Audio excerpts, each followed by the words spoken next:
My name is Helen Mercer. I'm 68 years old. And before I tell you anything else, I need to say the part that makes me look exactly as bad as I deserve to look. I did not lose my oldest daughter in one terrible afternoon. I lost her slowly. In phone calls I cut short. In excuses I wrapped in soft language. In every moment I told myself I was keeping the family together, when really I was protecting the person who shattered it. People think betrayal arrives like thunder. A slammed door, a scream from the kitchen, a wine glass breaking against tile, something loud enough that even if it ruins your life, at least you can point to the moment it happened. That is not how it happened in my family. The worst betrayal I ever witnessed came in quietly. It wore familiar perfume. It sat at my dinner table. It borrowed my casserole dish and texted smiley faces and stood beside me in family photos as if the floor under all of us had not already split open. I am in hospice now, writing this because the nurses tell me honesty becomes easier when the body begins giving up. I do not know if that is medically true, but it has been true for me. The morphine blurs the edges of things, pain, pride, memory, and maybe when the edges blur, what remains in the center is the truth. The truth is this: my younger daughter needed me loudly, and my older daughter needed me rightly. I chose the wrong one. 6 years ago, Claire Mercer was 34 and living the kind of life mothers pray their children will have. She was steady, thoughtful, not flashy, never reckless. She worked as a project manager for a nonprofit arts foundation, the kind of job people politely call meaningful when they mean underpaid. But she loved it. She loved structure, color-coded calendars, weekend farmers markets, and the feeling of building a life brick by careful brick. She had been with Evan Brooks since college. 8 years. They were the kind of couple people trusted automatically. Not because they were dramatic or passionate in a way that made strangers jealous, but because they fit. He was an architect, quiet, attentive, responsible. The sort of man who noticed if your porch step had cracked and came back the next day with tools before you could ask. Claire and Evan bought a townhouse with a narrow front garden and a blue door she painted herself. They were engaged. Invitations had not gone out yet, but venues had been toured, colors discussed, guest lists argued over with the familiar tenderness of two people who believed they had time. Then there was Lila, my youngest, 2 years younger than Claire, and born with the kind of face and energy that made people forgive her before she had even apologized. Lila could turn a grocery store run into a crisis, a party, or a confession, depending on what mood she was in. She was beautiful in an unfinished way, all spark and appetite and carelessness. Men loved her quickly. Women either wanted to rescue her or shake her. I spent most of her life doing both. If Claire was the daughter I slept peacefully over, Lila was the daughter who taught me to keep my phone on loud. That is not an excuse, it is just the beginning of one. The first time I noticed something off, it was so small I almost hate myself for remembering it. We were at Claire and Evan's townhouse for Sunday lunch. Claire was in the kitchen, laughing because she had oversalted the potatoes. I was setting out glasses. Lila walked in late, breezy, and beautiful, and full of apologies, wearing a cream sweater that kept slipping off one shoulder. Evan looked up from uncorking a bottle of wine and smiled at her. Not smiled, not really. There was just a flicker, a tiny private spark of recognition too warm to be casual. I saw it. Then I looked away because mothers are astonishingly talented at misnaming what they do not want to confront. Later that afternoon, Claire mentioned that Lila had been stopping by during the week sometimes. She gets bored working from home, Claire said, folding napkins at the counter. Evan's been helping her fix up that portfolio site she's always complaining about. I remember smiling. I remember saying something light like, "That's sweet of him." Sweet. That word has sat in my chest like a shard of glass ever since. Over the next few months, Lila's name came up more and more. She and Claire had never been especially close as adults, not hostile, just different. Claire liked plans. Lila liked impulses. Claire saved receipts. Lila lost wallets. But suddenly Lila was around constantly, helping choose paint samples, joining them for takeout, dropping by because she was in the neighborhood, though she lived 30 minutes away. Once, Claire called me from the hardware store and laughed that Evan and Lila were arguing like siblings over lighting fixtures. "They gang up on me now," she said. She was joking. I laughed too. That is one of the cruelest things about hindsight. It takes every harmless sentence and poisons it. Then came the Tuesday morning that cracked everything open. Claire called me at 8:17. I know because I stared at the phone for half a second before answering, confused. Claire was never dramatic in the morning, never breathless, never the kind of person who called instead of texting unless something was truly wrong. When I picked up, she didn't even say hello. Mom, just that one word, and already I knew something had happened. Claire, what is it? There was a sound on the line I had not heard from her since she was a child. Not crying exactly, something more frightening. The sound of a person trying not to break because if they break, they might never stop. Can you come here? I did not ask questions. I grabbed my keys and drove with my heartbeat in my throat the entire way. When I got to the townhouse, the blue front door was open. Claire was sitting on the floor in the living room with her back against the couch, still wearing pajamas, arms wrapped around her knees so tightly her knuckles were white. Her face looked wrong, not messy, not red, just emptied out, as if someone had gone inside her and switched off all the lights. I dropped to the floor beside her. What happened? She looked at me, and for one insane second, I thought someone had died. Then she said very quietly, Evan's been sleeping with Lila. It is strange what the mind does in moments like that. The sentence landed, and I understood every word individually, but together they made no sense. Evan, sleeping, with Lila, my future son-in-law, my younger daughter, my 2 girls, my family. It was like being handed a photograph of your own house underwater. No, I said immediately, because denial is sometimes just shock wearing a simpler outfit. No, Claire. She told me. Claire's voice cracked on the last word. I turned toward her fully. Lila told you? Claire laughed once, and I will hear that laugh in hell.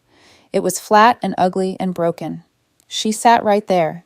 Claire pointed toward the armchair by the window, and said she didn't mean for it to happen, that it had been going on for months, that they were in love, that she was tired of lying to me. I stared at the chair as though it might still be holding the shape of my daughter's body. Where is Evan? He left. Left? Claire swallowed hard. She told me first. Then he came in and tried to explain. I think that was supposed to make it better somehow. Like if they said the word love enough times, it would become less disgusting. My hand moved automatically to her hair, smoothing it back the way I had when she was little and feverish.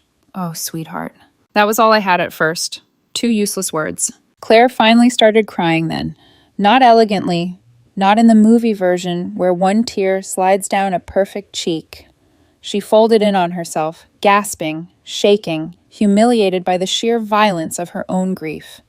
I held her on the living room floor while she said things no mother should ever have to hear. I trusted her. I defended her. I thought she was my sister. I was planning a wedding while they were sneaking around behind my back. How long does someone have to lie before they stop being the person you loved? I told her what any decent mother would tell her daughter, that this was unforgivable, that she had done nothing to deserve it, that what Lila and Evan did was cruel, selfish, and vile, and I meant every word in that room. That is what makes the rest of my choices so much harder to excuse. I was not confused about right and wrong in the beginning. I knew. At some point, Claire's crying quieted into shuddering silence. I made tea she did not drink. I picked up tissues from the floor. I put a blanket around her shoulders, though it was not cold. Small, pointless acts. The kind people cling to when they cannot fix the real thing. Then my phone rang. Lila. Claire saw the screen. I should have silenced it. Instead, I hesitated. That hesitation changed my life. Claire looked back down at the blanket around her shoulders. Don't. I still hear that too. Not angry, just raw. Claire, maybe I should... No. She closed her eyes. Please don't go to her right now. I wish I could tell you I listened. I wish I could tell you I sat there, turned the phone face down, and chose my daughter, who had just been gutted open in front of me. But Lila called again, and then again. By the 3rd time, all I could think was pregnant pause, panic, disaster. What if she does something reckless? What if she hurts herself? What if... The child who breaks things always sounds louder than the child quietly bleeding. I'm not leaving, I told Claire, and even now I can hear the lie inside it. I'm just going to answer. I stepped into the kitchen. The second I picked up, Lila was sobbing so hard I could barely understand her. Mom, please don't hate me. My eyes closed. Where are you? At my apartment. I didn't know what else to do. Claire looked at me like, I can't breathe. You should have thought about that before this happened. I know. She was crying harder now. But I'm scared. Mom, I'm pregnant. There are moments when the future rearranges itself so fast you can almost hear it. Pregnant. I leaned against the counter. Lila, we didn't mean for any of this to happen like this. No decent sentence has ever begun with those words. She knows, I asked. Yes. And Evan? He loves me. I said nothing. Mom, she whispered, like she was a child again, lost in a department store. Please come. When I walked back into the living room, Claire looked up at me immediately. She knew. Of course she knew. Some expressions do not need translation. What now? She asked. My throat tightened. Lila is not okay. Claire stared at me for a long, terrible second. Neither am I. I moved toward her. I know. No. She stood too fast, the blanket slipping to the floor. You don't get to say that if you're about to leave. I'm not choosing her over you. Her face changed then. Something subtle but devastating. Not rage. Recognition. You are, she said. Claire, she's falling apart. Claire gave a hollow laugh and wiped at her face with the heel of her hand. That's convenient. She says she's pregnant. For a moment, Claire did not react at all. Then she sat back down like her legs had gone out from under her. Pregnant. The word moved through the room like smoke. I took a step forward, reaching for her again. But this time she flinched. That hurt more than I knew a flinch could hurt. I just need to make sure she's safe, I said softly. I'll come back. Claire looked past me instead of at me. Of course you will. I should have heard the death in that sentence. I should have understood that some wounds do not care about your intention, only your direction. I left anyway. I drove to Lila's apartment while Claire sat on the floor of the home she had built with a man who had betrayed her with her own sister. I tell myself now that I was in shock, that I thought I could contain the damage, that I believed a mother was supposed to go where the crisis sounded loudest. But the truth is uglier. Claire had always seemed strong enough to survive me disappointing her. Lila never did. And so I made the choice I had been rehearsing in smaller ways for years. When Lila opened the door, mascara streaked down her cheeks, hands shaking, she collapsed into my arms, as if she were the one something had been done to. I held her too. That is the part I deserved to be judged for. Because somewhere across town, Claire was learning what I would spend the last years of my life trying to name honestly. That betrayal does not end with the affair. Sometimes the deeper betrayal is watching the people who should protect you rush to comfort the ones who broke you. By evening, 3 versions of the same disaster were already hardening into separate truths. Claire's truth was simple. The man she had trusted for 8 years, and the sister she had defended for most of her life had betrayed her in the most intimate way possible, then expected the word love to make it sound noble. Lila's truth was softer, prettier, easier to sit beside. She and Evan had not planned this. They had fallen into it. They had tried to stop. They had fought it. She was pregnant, terrified, and clinging to the idea that fear made her less guilty.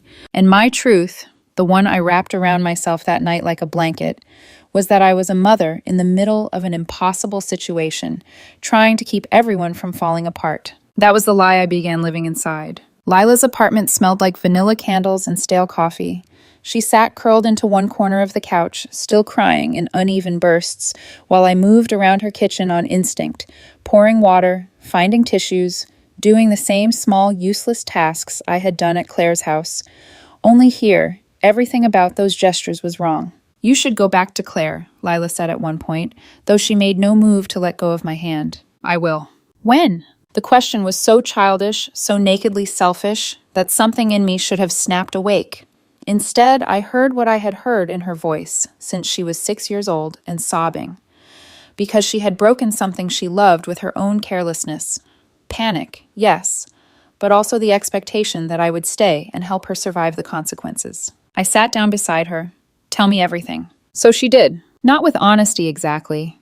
Honesty would have sounded harsher, stripped cleaner. What Lila gave me was a confession softened by romance. It had started at Claire and Evan's townhouse in the afternoons when Claire was still at work. Lila had dropped by to ask Evan for help with a client pitch deck, then again to return something. Then again because she was lonely, or bored, or because she liked the feeling of being listened to by a man who seemed steady in all the ways her own life never was. We didn't set out to hurt her, she whispered. No one who does something cruel ever likes to think that cruelty was the destination. How long? I asked. She looked down. About 4 months. 4 months. 4 months of dinners and family group texts and wedding conversations. 4 months of Claire talking about floral arrangements, while her sister and fiancé were learning each other's bodies in secret. I stood and walked into the kitchen because for one terrible second I thought I might slap my own daughter across the face. Instead, I braced both hands against the counter and stared out the dark window over the sink. She trusted you, I said quietly. Lila began crying again. I know. No, I don't think you do. I love him. The words were so young, so useless, that I turned around sharply. And that makes this acceptable? She flinched, and immediately a part of me softened, because that, too, was a pattern I had built over years.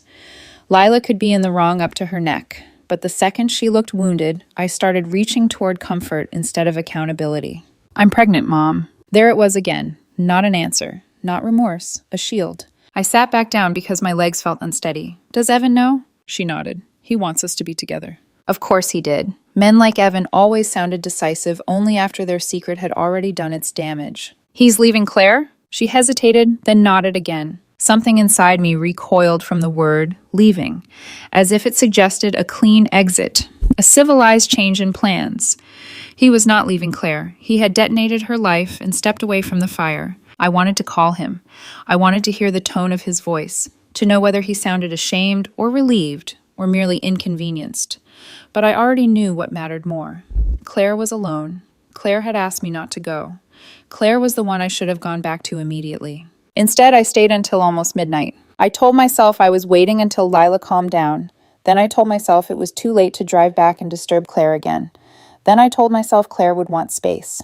The human mind is inventive when it needs to turn cowardice into reason. By the time I finally got home, I had 3 missed calls from Claire and 1 text. I shouldn't have to beg my own mother to stay. I read it standing in my dark hallway and felt shame creep over me, hot and immediate. I called it once. She didn't answer. I called again. Voicemail. I left a message too gentle for the wound I had already deepened. Claire, sweetheart, I'm sorry. I just needed to make sure things didn't get worse. Please call me. Things didn't get worse. That was the problem. They became what they were always going to become. Claire did not speak to me for 6 days. It was the longest silence we had ever had, and at first I treated it like weather. Temporary. Understandable. Something that would pass if I stayed patient and loving enough.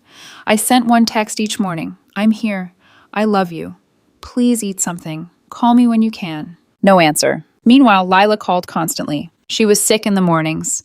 She was scared about the pregnancy.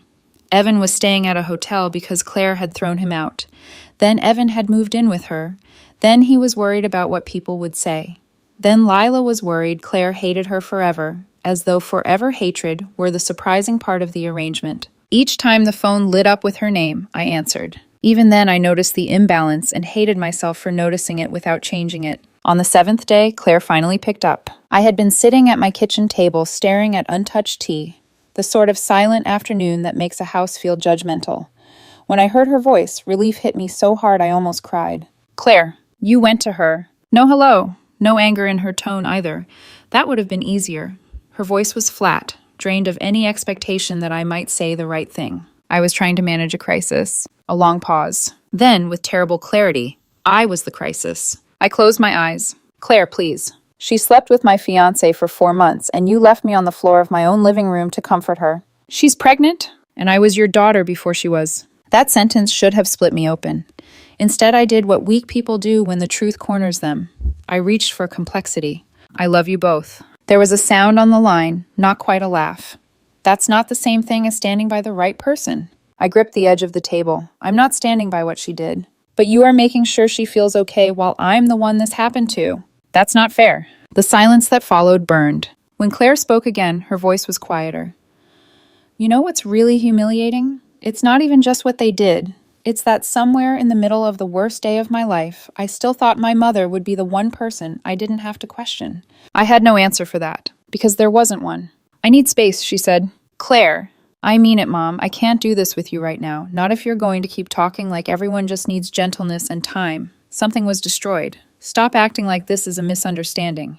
Then she hung up. For the next few weeks, the family fractured in visible ways. Relatives started hearing versions of the story.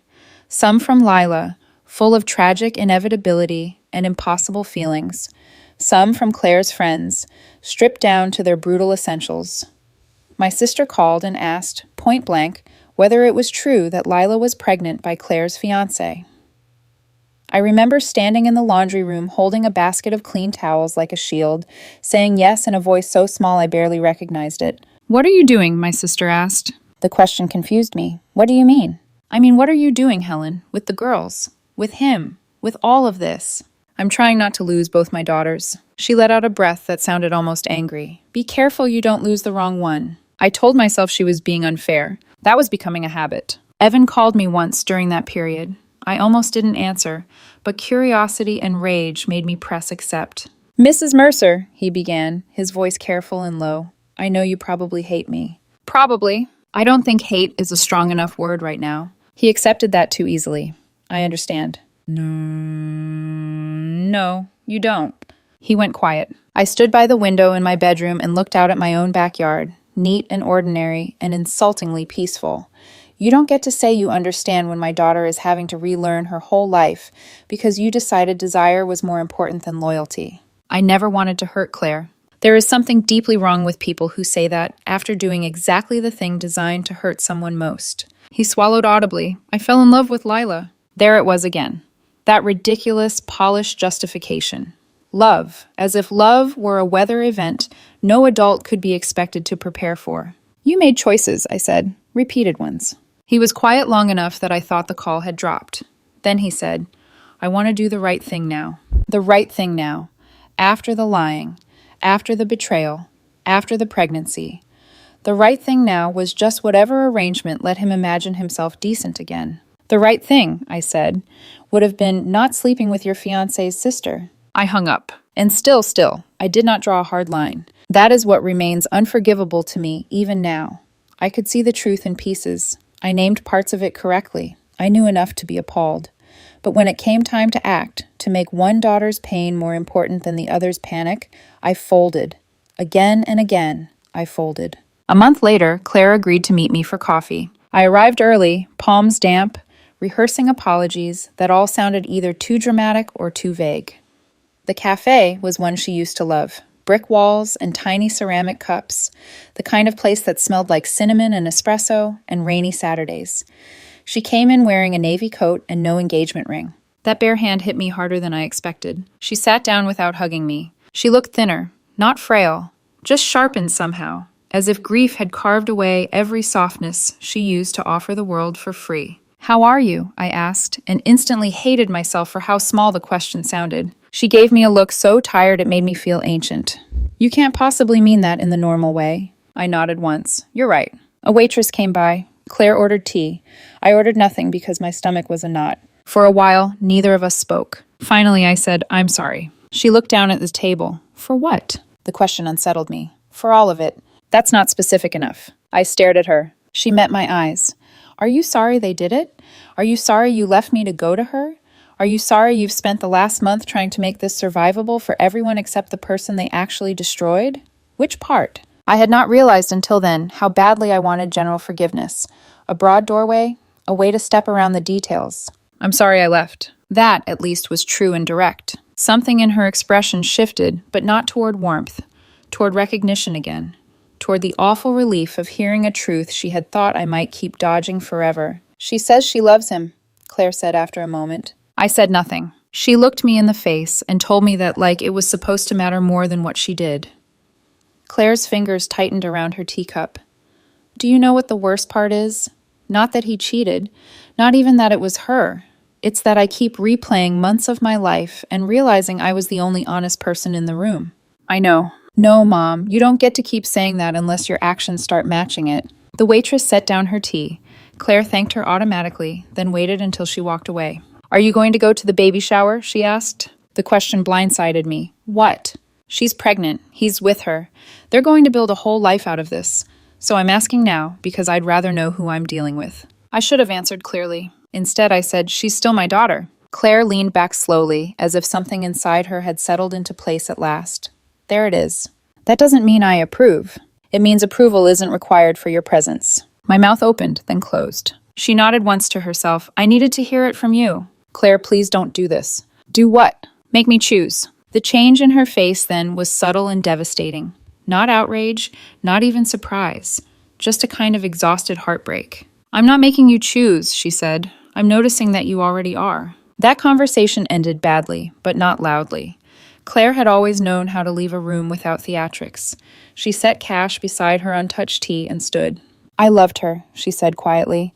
That's the part I don't think any of you understand. I didn't just lose him. I stood too.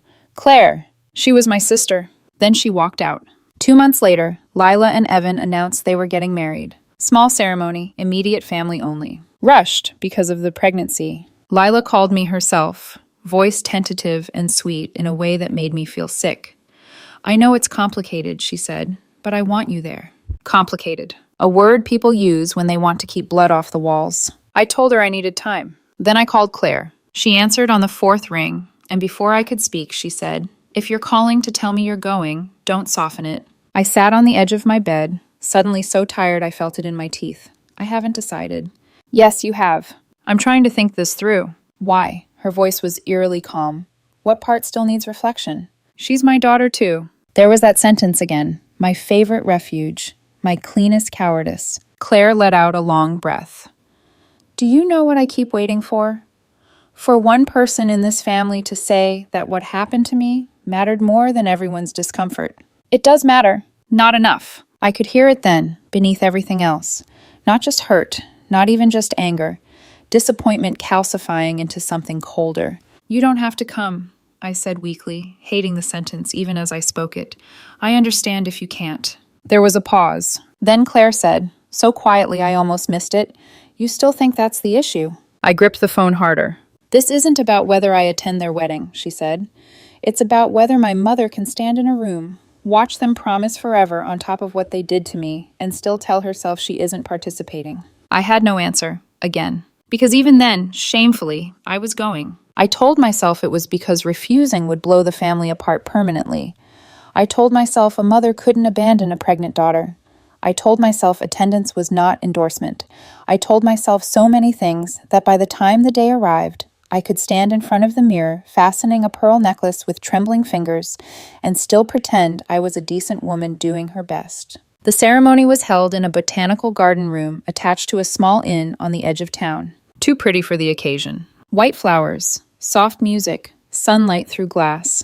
Lila wore ivory silk and looked heartbreakingly beautiful, which made me furious in a way I could not explain to anyone.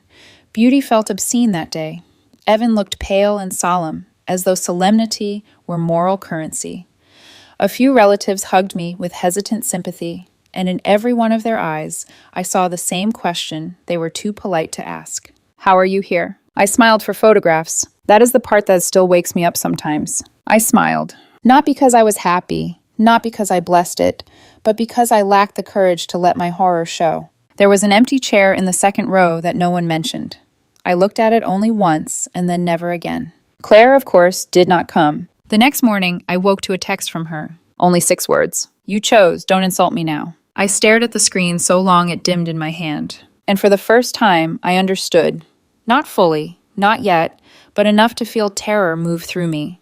That whatever had existed between me and my oldest daughter was no longer fraying. It was tearing. I told myself the tearing would stop. That was my first mistake after the wedding. My second was believing silence meant time. Weeks passed, then months, then the kind of quiet that stops feeling temporary and starts feeling structural, like a wall you didn't notice being built until it was already blocking the light. At first, I treated Claire's absence like weather, unpleasant, but shifting. I sent birthday cards, Christmas cards, small, careful messages that avoided mentioning Lila, Evan, the wedding, anything sharp enough to reopen the wound I was still pretending had only been scratched. None of them were answered. I showed up at her townhouse once. I don't know what I expected. That she would open the door, see me, and something maternal and forgiving would override everything else. That she would still be my daughter in the same accessible way she had always been. I rang the bell, waited, rang it again. Finally, I heard her voice from the other side of the door. Please leave, Mom. No anger, no shouting, just exhaustion. Claire, please, I just want to talk. A long pause. I don't. I drove all the way here. I didn't ask you to. I pressed my hand flat against the door like I could feel her through it. You can't just shut me out like this. The irony of that sentence didn't hit me until years later. There was a sound on the other side, movement, then silence again. Claire, please let me move on. There it was, the word I had handed her like a solution. Move on. Standing on her porch, desperate and increasingly defensive, I said the sentence that finished what I had started months earlier. Claire, this has gone on long enough. What they did was wrong, but you can't let it destroy your whole life. You need to be the bigger person here. You need to move on. The door opened. For a second, I felt relief so sharp it almost hurt. Then I saw her face. She looked smaller. Not physically, not in the way illness shrinks someone, but like something essential had been stripped away. She was thinner. Her eyes were ringed with exhaustion. And when she looked at me, there was something in her expression I had never seen before. Not anger, contempt. Move on, she repeated. I swallowed. Claire, Like it's a bad date, she said quietly. Like I spilled wine on a dress and I should just change and forget it? That's not what I meant. Then what did you mean? I opened my mouth, but nothing I had prepared sounded remotely sufficient. She stepped closer, just enough that I could see the fine tremor in her hands. He slept with my sister, she said, in the house we were building a life in, while we were planning a wedding, while I was telling people how lucky I was. And she sat across from me at dinner and asked me about flower arrangements. Her voice didn't rise. That was the worst part. It stayed level, controlled, as if she had said these words so many times in her head they had worn grooves into her. And you, she continued, left me on my living room floor to go comfort her. I came back, I said weakly. You left. The distinction landed like a verdict. Claire, I love you. She laughed once, sharp and humorless. You keep saying that like it answers anything. It does. No, she said, and her voice broke for the first time. It doesn't. Because love that doesn't protect isn't love I can trust. I felt something inside me fracture. I was trying to hold the family together. There is no family, she said. There's what they did, and there's what you allowed. That's not fair. Her eyes flashed, and suddenly there was heat there, real anger breaking through the ice. Fair? She echoed. You want to talk about fair? I stepped back slightly. Did you ever love me enough to choose me? She asked. The question hit harder than anything else she had said. Of course I love you. That's not what I asked. My throat tightened. I can't choose between my daughters. You already did. The words landed clean. Decisive. Irrevocable. You just don't want to admit it. Silence stretched between us. I tried one last time, reaching for the language I had been hiding behind for months. She's your sister. And I was her sister, Claire said. That ended it. Not the conversation. Everything. She stepped back into the doorway. I'm done, Mom. Claire, I'm done being the one who absorbs everything so everyone else can feel okay, she said. I'm done being understanding. I'm done pretending this is something I can just grow past while you stand next to the people who did it. Her voice softened then, but it didn't get kinder. It got final. I don't want a relationship with you. The words felt unreal, like hearing a stranger speak through her mouth. You don't mean that, I said. I do. You're hurt. You'll feel differently. No, she said, I won't. I reached for the door as she began to close it. Claire, please. You told me to move on, she said quietly. The door paused, just enough for the last sentence to land. So I am. Then it shut. That was the last time I saw her. 6 years ago. For a long time I didn't understand that. I treated the silence like something that would break under persistence. I sent more messages, softer ones, careful ones. Nothing accusatory, nothing demanding. Just little threads tossed into the void. I'm here when you're ready. I love you. I miss you. They all disappeared into nothing. I told myself she needed time. I told myself she would come around. I told myself that because the alternative, that she meant what she said, was something I wasn't ready to face. Meanwhile, life kept moving in directions I could not control. Lila and Evan had their baby, a girl. I became a grandmother. The first time I held her, she was so small it felt impossible that something so delicate had come out of something so destructive. She curled her fingers around mine and made that soft, instinctive sound babies make when they don't know anything about the world yet. I remember thinking irrationally, painfully, this is what Claire should have had first. That thought lodged somewhere deep and never left. Lila cried when she handed me the baby. She's beautiful, right? She said, voice thick with emotion. She is, I said. And she was. That was the unbearable part. Nothing about the child was wrong. Everything about how she came to exist was. Lila and Evan's life looked, from the outside, like something salvageable. They moved into a larger apartment, posted pictures, smiled in ways that suggested they believed they had outrun the origin of their relationship. But relationships built on betrayal have a way of remembering what they are. It didn't collapse immediately. It rotted, slowly, quietly. Suspicion crept in first. Small arguments. Lila checking Evan's phone. Evan staying late at work more often. The kind of tension that lives just under the surface until one day it breaks through. 3 years later, it did. Evan cheated. With a coworker. When Lila called me this time, her voice sounded eerily familiar. Not to the confident, impulsive woman she had been. but to the girl she had always been underneath it all. "Mom," she sobbed, "I don't know how this happened." I closed my eyes. The symmetry was almost cruel. "He says it didn't mean anything," she continued, "that it was a mistake." A mistake. I thought about Claire, about the way she had stood in that doorway, about the steadiness in her voice when she said she was done. I felt something cold settle in my chest.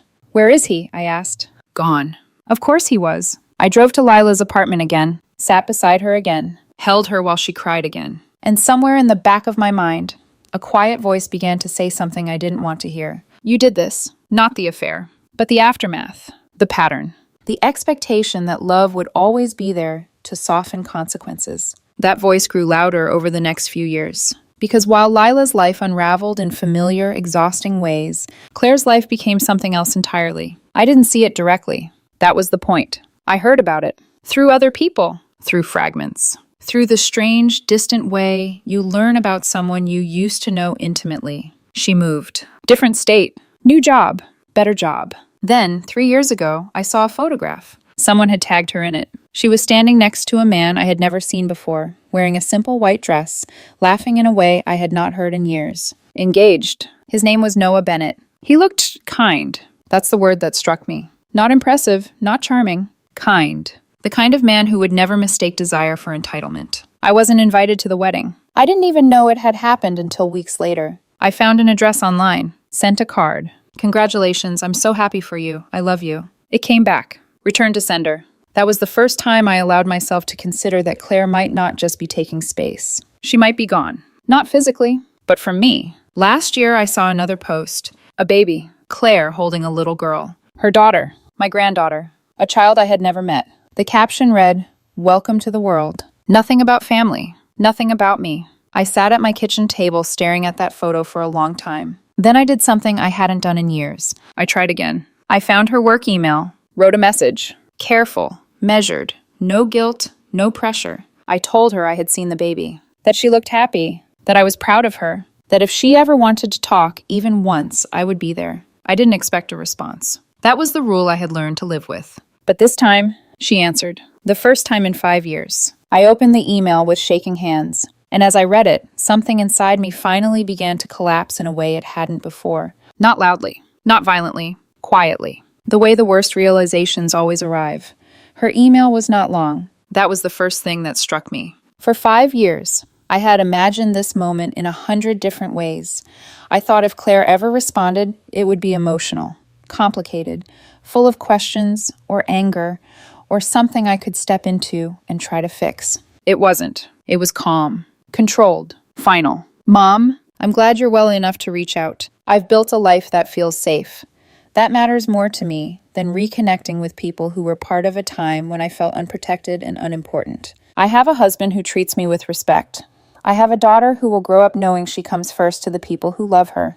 I'm not angry anymore, but I'm not interested in reopening a relationship that cost me my peace to maintain. Please don't contact me again. I wish you well." That was all. No accusation. No bitterness. No room. I read it 3 times. Then I sat there for a long time with my hands in my lap, staring at nothing, trying to understand what had just happened. It wasn't rejection the way I had imagined it. It wasn't emotional enough to fight against. It was something worse. It was clarity. Claire had not just left. She had replaced the need for me. And she had done it carefully, intentionally, and without looking back. That was 8 months before my diagnosis. 8 months before everything I had refused to fully face came rushing in all at once. Stage 4 pancreatic cancer. The doctor said it gently, the way people do when they know the words themselves are already violent enough. Months, maybe a year. I remember nodding, asking practical questions, treatment options, pain management, hospice. All the while thinking one thing, over and over. I don't have time to fix this. For the first few days, I told almost no one. Then I told Lila. She cried immediately, loud and raw, the way she always had. "Mom, no, this isn't happening. We'll figure something out. We always do." We always do. That phrase used to comfort me. Now it sounded like a warning. Because we always do had never meant we fix things. It had meant we survive them without changing anything that caused them. I didn't tell Claire, at least not right away. I told myself it would be selfish, that reaching out now would only be about me, my fear, my need, my desire for some kind of closure I hadn't earned. So I stayed quiet. And for a while, I tried to live like nothing had changed, except everything had. Because once you know you are dying, denial stops working the way it used to. It doesn't disappear. It just becomes thinner, more transparent. You start seeing through it whether you want to or not. The patterns I had spent years justifying began to rearrange themselves into something simpler, clearer, ugly. I saw the moments I had called fairness. The times I had said I love you both, the same as if equal love meant equal treatment, regardless of what had been done. I saw every instance where Claire needed protection, and I chose comfort instead. My comfort. Lila's comfort. Everyone's comfort except the person who had been hurt. I started writing the letter a week after the diagnosis. At first it was just notes, fragments, things I had never said. Then it grew, page after page, until it became something I could no longer pretend wasn't what it was. An apology. Not for forgiveness, for truth. I told her everything I had finally admitted to myself. That she had been right. That I had chosen wrong every time it mattered. That I had confused neutrality with fairness when it was really cowardice. That loving someone who does harm does not mean protecting them from consequences. That protecting them from consequences means abandoning the person they harmed. It took me 3 days to finish. 3 days of stopping and starting because sometimes the truth is physically exhausting to write. When I was done, I sat at my kitchen table and looked at the envelope for hours. Then I sent it. Overnight delivery. Signature required. I tracked it like it was something alive. Delivered. Signed for. Her name wasn't listed. Just initials. But I knew it had reached her. Then, nothing. Days passed. Then a week. Then 2. Silence. The same silence I had been living with for 6 years. Only now it felt heavier. Because now she knew. Now she knew I was dying.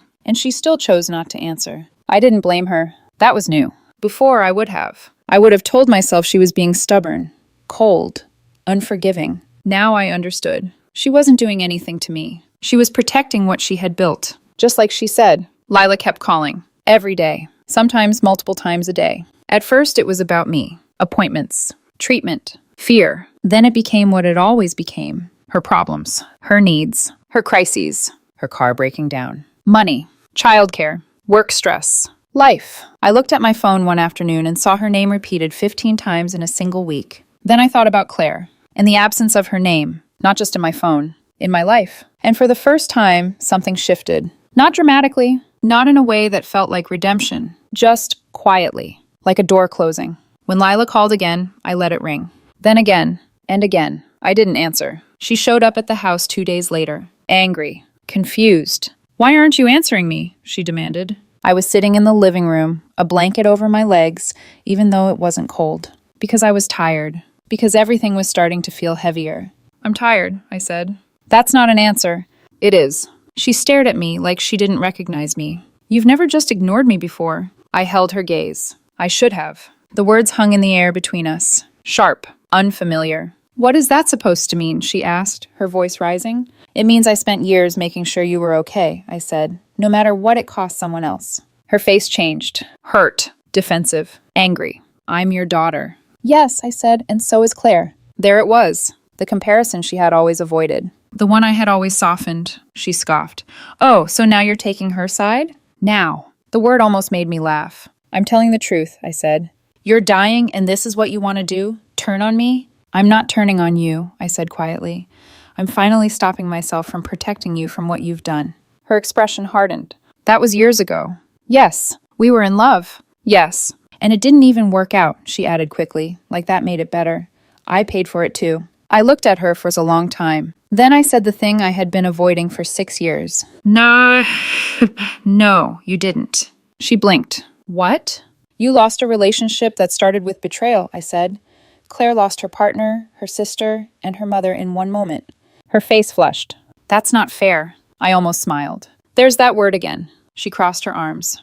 "You're my mother. You're supposed to be on my side." I felt something inside me settle. Heavy. Final. I was supposed to be on the side of what was right. She stared at me, waiting for me to soften it, to take it back, to add something that made it easier to hear. I didn't. "Go home, Lila," I said. "What?" "I'm tired." "You're kicking me out?" "Yes." Her voice cracked. "Seriously?" "Yes." She stood there for a moment longer, like she was trying to decide if this was real. Then she grabbed her bag. "This is unbelievable," she muttered. "After everything, you're choosing her now?